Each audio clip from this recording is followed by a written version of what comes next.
15 मई 2026 supreme court में CGI Suryakant सुनवाई की अध्यक्षता कर रहे थे। अचानक उन्होंने ऐसा बयान दे दिया कि पूरा कोर्ट हक्का बक्का रह गया। उन्होंने कहा, समाज में पहले से ही परजीवी लोग मौजूद हैं। जब तुम इन पर हमला करते हो तो असल में तुम सिस्टम पर हमला कर रहे हो। भारत के चीफ जस्टिस ने बेरोजगार युवाओं को कॉकरोच यानी तिलचट्टा कह दिया। ये युवा ठीक तिलचट्टे जैसे हैं। इन्हें कोई नौकरी नहीं मिलती, कोई स्थायी करियर नहीं है। कोई मीडिया में चला जाता है, कोई सोशल मीडिया पर काम करता है, तो कोई आरटीआई एक्टिविस्ट बन जाता है।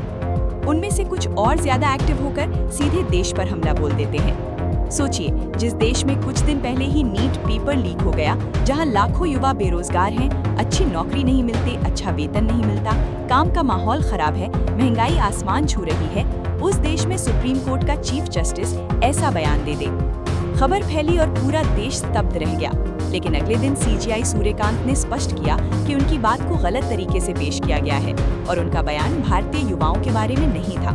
फिर भी नकली डिग्री वाले जो लोग कानून, मीडिया और सोशल मीडिया में घुस आए हैं, वे युवाओं को विकसित भारत के स्तंभ बताकर प्रचार करते रहे। लेकिन तब तक आग लग चुकी थी। 16 मई को बोस्टन यूनिवर्सिटी में पढ़ने वाले 30 साल के भारतीय छात्र अभिजीत दीपक ने ट्वीट किया कि अगर सारे तिलचट्टे एक साथ हो जाएं तो, और उसी दिन उन्होंने एक पार्टी बना दी, कॉकरोच जनता पार्टी। ये बीजेपी से जुड़ी नहीं थी, ये कोई रजिस्टर्ड राजनीतिक पार्टी भी नहीं थी, सिर्फ एक वेबसाइट और सोशल मीडिया पेज था।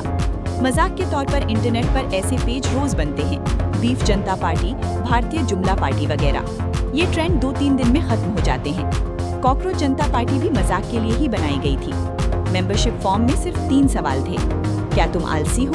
क्या तुम घंटों ऑनलाइन रहते हो? क्या तुम खुद को तिलचट्टा मानते हो? सीजीआई ने जैसा कहा था, बस ये 3 शर्त पूरी हो जाएं। धर्म, जाति, लिंग कोई मायने नहीं, तुम पार्टी ज्वाइन कर सकते हो। सबने इसे मजाक समझा, लेकिन यही मजाक सबसे बड़ा आंदोलन बन गया। मात्र 2 दिन में ट्विटर पर 40,000 से ज्यादा फॉलोअर्स, 4 दिन में इंस्टाग्राम पर 80 लाख से ज्यादा। इसने दुनिया की सबसे बड़ी पार्टी बीजेपी को भी पीछे छोड़ दिया। आज इंस्टाग्राम पर इसके 2 करोड़ 20 लाख से ज्यादा फॉलोअर्स हैं। शायद ये इतिहास का सबसे तेज बढ़ने वाला सोशल मीडिया अकाउंट है। लेकिन सवाल ये है कि अगर ये सिर्फ मजाक था तो लोग इसे इतनी गंभीरता से क्यों ले रहे हैं? और उससे भी बड़ा सवाल, सरकार के नेता इसमें इतनी जल्दी क्यों कूद पड़े? बहुत से लोगों ने खुद कॉकरोच पीपल्स पार्टी के लिए वीडियो और गाने बनाए। कई गाने वायरल हो गए। लेकिन सिर्फ वीडियो और गाने नहीं, एआई की मदद से वर्किंग वेबसाइट, प्रेजेंटेशन, रिपोर्ट सब कुछ बनाया जा सकता है। अगर तुम ये सब सीखना चाहते हो तो मेरे एआई मास्टर क्लास में जरूर ज्वाइन करो। ये इस रविवार दोपहर 2 बजे है। मैं खुद तुम्हें 25 सबसे पावरफुल एआई टूल सिखाऊंगा। इमेज बनाना, वीडियो बनाना, गाना बनाना, एआई रिपोर्ट, प्रेजेंटेशन, वेबसाइट, सब कुछ। अब तक 1 लाख से ज्यादा लोग ज्वाइन कर चुके हैं। पिछले क्लास में 91% लोगों ने 4-5 स्टार रेटिंग दी है। पूरा क्लास हिंदी में होगा। लाइव मिस हो जाए तो कोई बात नहीं, अगले 7 दिन तक रिकॉर्डिंग देख सकते हो। लिंक डिस्क्रिप्शन में या क्यूआर कोड में मिल जाएगा। मूल बात ये है, लोग कॉकरोच जनता पार्टी को इतनी गंभीरता से क्यों ले रहे हैं? क्योंकि इसने युवाओं के अंदर सरकार और सिस्टम के खिलाफ जो गुस्सा है उसे पकड़ लिया है। जो रोज पेपर लीक, बेरोजगारी और महंगाई से जूझ रहे हैं, उनकी बात सुनने वाला कोई नहीं है। जिनकी जिंदगी तिलचट्टे जैसी हो गई है, उन्होंने इस मजाक को अपने दर्द से जोड़ लिया है। कॉकरोच जनता पार्टी की वेबसाइट पर एक घोषणा पत्र जारी किया गया।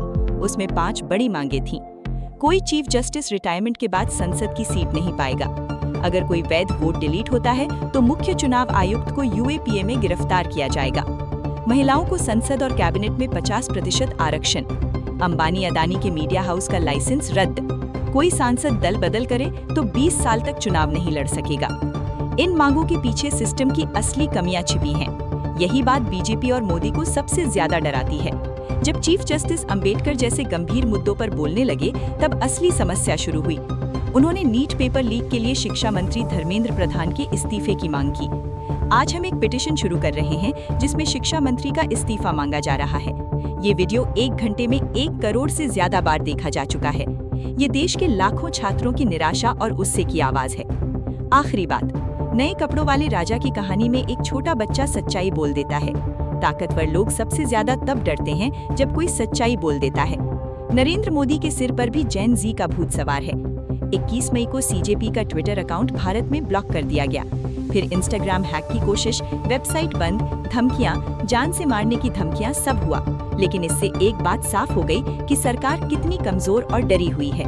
अगर 2 करोड़ फॉलोअर्स अपना प्रोफाइल पिक्चर बदलकर सीजेपी का मुख्य पोस्ट शेयर कर दें तो कोई सेंसरशिप नहीं टिक पाएगी। ये एक विकेंद्रीकृत आंदोलन बन सकता है।